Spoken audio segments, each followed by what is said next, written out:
The Honorable High Court has just permitted the government to complete, conduct and effectively hold the exam for standard 10th and 12th on the basis of the letter of the Ministry of Home Affairs, whereby the Honorable High Court has now cleared the way for successfully completing the SSC examination, and there is no legal impediment in now holding the examination.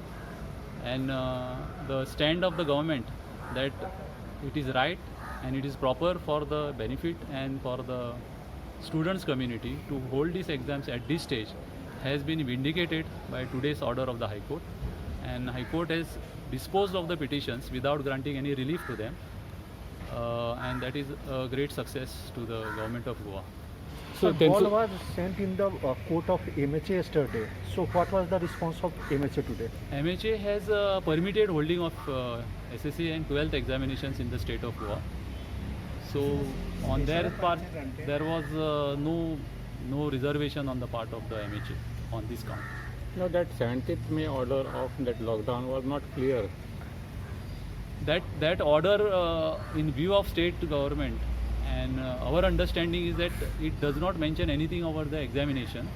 At no point of time or at no place in that order, examination of any sort is prohibited, and that is our interpretation of that order, and on the basis of that we had proceeded to hold this examination. So what about the neighboring students observation by the High Court? Now, insofar as neighboring students from the neighboring states are concerned, we have told the High Court that we have made arrangements for these students in their respective states, and there are 4 sub-centers in Maharashtra and 2 sub-centers in Karnataka, which will be holding these exams for these students which are out of state, and that no teacher or no personnel from Goa will have to go there. The teachers and personnel from that states will hold these exams. What about the arrangement? We had not asked for any special permission, but we had only requested that we are holding this examination, so please permit us to hold. The MHA has passed an order saying that it is permitted. Few intervention petition was filed. All were those for oppose, or they were in support? All petitions were in support of the government. All intervention application, at least 9 to 10 schools.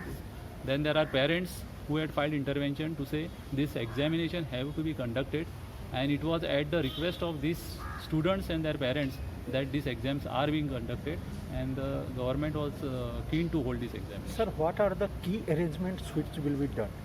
The key arrangements which the government has made are there will be approximately 12 to 13 students in each class. There will be a proper safe distance kept between 2 students. Then there will be proper sanitization facilities, the classes and all the infrastructure there in the sub-centers would be provided with proper sanitization facilities. Toilets, etc. will be sanitized properly in all schools in the interest of the students. You had shared some photographs of today's examination. Yes, what was his response? Today 12th examination has already started at 9 o'clock, and it is going on smoothly, and there is proper safe distance that is being maintained, proper sanitization is being carried out, proper screening is being taken place. So we pointed out to the court that the state is well equipped to conduct these exams, and High Court has recorded that statement of the government that we are fully equipped and we are geared up to conduct these 10th exams also. Thank you, sir. Thank you. त्यांका आता facility सांगा